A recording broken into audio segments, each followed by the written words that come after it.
Investing in real estate, this is how you do it.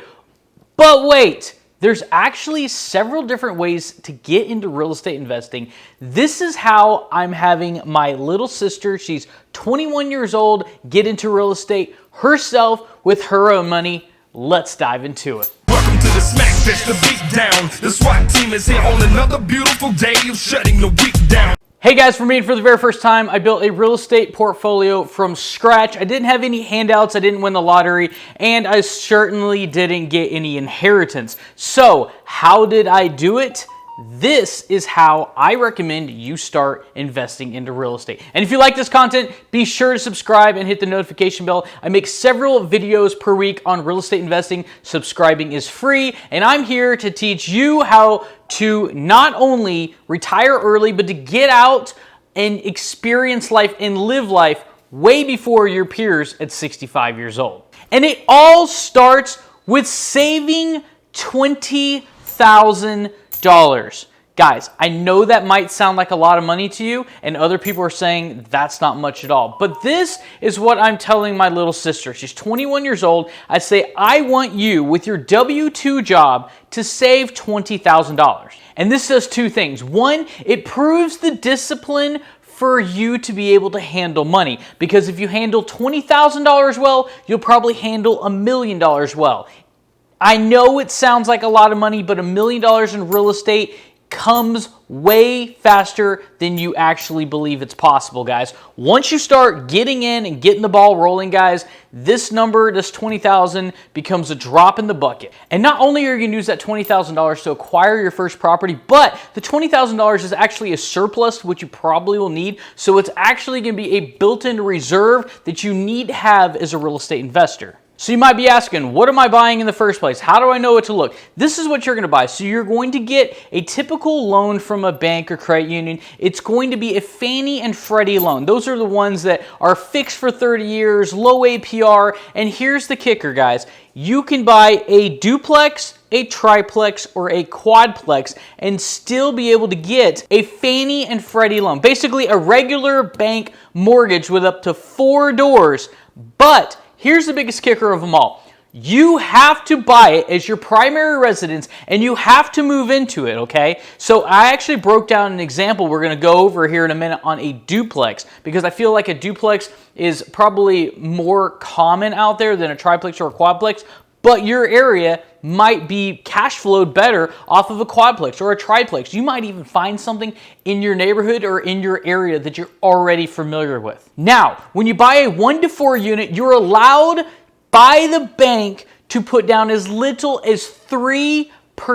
And I highly recommend you put down the minimum down, okay? Because you don't want to give more than you actually need to, because that money is to be put back as reserves, as emergency funds, as rehabs. It's for everything else that basically isn't black and white. Your down payment is black and white. Your 3%, you put it down, you put the minimum down, you take the rest, you put it on the back burner. This is what you're going to use it for. Light rehab to prepare for rent, maybe like carpet or paint. You're also going to do smoke detectors. You're going to change all the door locks. You're going to put little peepholes in there. Everything recommended and required, additional locks on the front door sometimes that is required in your state or county or both to have a legal rentable unit. And on this example that I came up with a duplex. It's $200,000. So you would be putting down $6,000 of your $20,000 down. You would be moving into this property yourself for a minimum of 12 months. That is the minimum typically required from bigger banks and credit unions, or Fannie and Freddie loans is what they're called. You have to be there for 12 months. And then you can pick up and do it again. But by buying this at 3%, you're doing your light rehabs, you should have approximately $7,000 to $10,000 left after you moved in and the tenant moved in and you start cash flowing. You still have a reserve, a contingency, an emergency plan, and money on the back end, because we all know things happen like COVID and rent freezes, and I know it's scaring a lot of newbie investors away, but honestly, guys, I was looking at portfolios from the Bigger Pockets guys, from Grant Cardone, my portfolio, and what I've noticed is all three of us have something in common. All three of us were not substantially affected by the COVID scare, by the COVID rent freeze, by all this stuff. More than 9 out of 10, that's 90% of our renters all still paid on time. And the ones that gave us any issues at all were actually working on payment plans, guys. So this, if you're watching the news, if they're freaking out, everybody's losing properties, I am not seeing that. And a lot of the guys that I follow, the much bigger investors guys, they're not seeing that in their portfolio either. So I think that is an unrealistic fear as long as you're acquiring more than one unit. See, a lot of people talk about diversification in stocks. I'm not about that. But the more properties you have, if something were to go wrong, it would be a smaller percentage of your portfolio. For instance, if you have 4 properties, or you have 1 property with 4 doors. One person doesn't pay, that's only 25% of your income not coming in,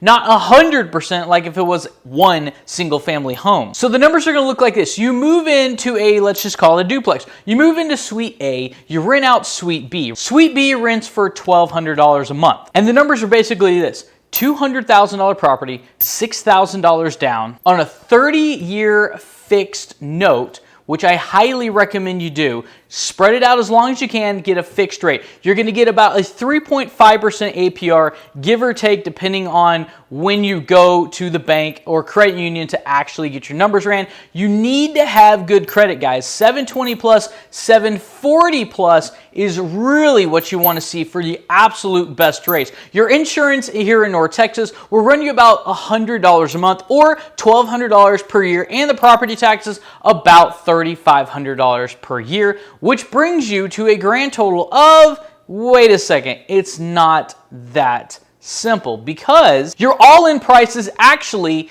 $1,263 per month, okay? But that's not the entire picture, because the other person, it is paying $1,200 a month, right? So you'd be like, yay, I'm living for only $63 a month. It's actually less than that. Let me explain how. Let's say when you bought this property, you bought it right, like all investors should. You shouldn't be buying at full market retail. That's why it needed, say, paint and carpet. You got, let's say, 20% profit on acquisition. That means as soon as you bought it, you made 20% profit on this property because you went in, did what you need to. It's called forced appreciation. And now you have $40,000 in equity that you just earned to your net worth. Your principal pay down from day one starts at about $300 per month. So that brings that down to $963 per month.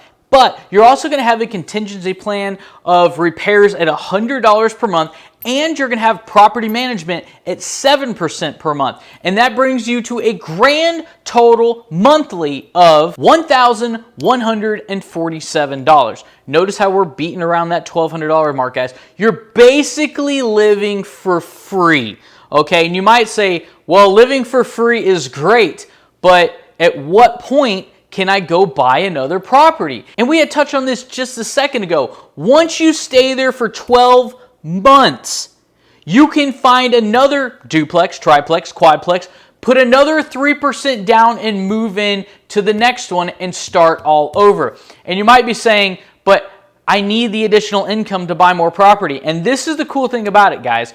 Say this duplex you're in right here. These people are paying, you live in this one. As soon as you move out, you're going to get paid again $1,200. So now you have $2,400 a month coming in, and the banks most likely or credit union will give you credit for the rented place that you currently live in that you will be renting. They'll say, oh, I see what you're doing. That's great. So we'll give you an additional credit for $1,200 per month on this property because we know that it's going to rent for $1,200 a month. The one next door does. Yours, as a mirror image, is probably going to rent for another $1,200 a month. You might even get $1,250 or $1,300. Markets typically always go up in rent. Values fluctuate. Rents typically stay where they are and go up. So you stay into that property for 12 months, and then you save up a little bit more money. You put down 3% on another duplex, triplex, quadplex. You stay in there for another 12 months. And you might be saying, I don't want to move my entire life. You don't have to. You don't have to. Check it out. So you will do this move a handful of times until you built up enough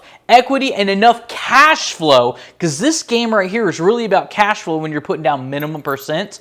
So you're really building up the cash flow. And let's say you're on property 3. Let's just say property 3, okay? You're in there, and then all of a sudden you now have enough cash flow along with your W-2 to start putting down 20% on properties in your area or out of your area if you even want to go there. Typically, new investors, I want to keep you within about a 50-mile bubble of your area so you can put hands onto that property. You can go there, you can check on contractors, or you can do the work yourself. Okay, I want you to buy something close to your area, and the more comfortable you get, the more you can expand, okay? But let's say on their third property, so potentially 3 years, now you don't have to move if you don't want to. Now you can have enough cash flow where you put down 20% to acquire new properties again and again and again and again and again, and then you can really start to expand and build your portfolio. And the best part is, now you can live wherever you want. This is how a lot of new investors get into it before they really take off and quit their W-2, go full-time real estate investor. It takes a little bit of grind, a little bit of dedication, and a lot of knowledge. Free knowledge on YouTube, guys. Read some books. It's called house hacking. It's nothing new. I didn't invent it. I kind of did it myself, and I didn't even know what I was doing back in the day. But this is the best way to get into real estate investing from nowhere. Show yourself you can put $20,000 back, and show yourself you know how to handle a little bit of money, so when you get a lot of bit of money, you're not going crazy with it, guys, and you're being smart with your investments so you can give back to the community and you can build wealth generationally. And guys, if you like this content, smash that like button if you haven't already, and I will see you on the next one.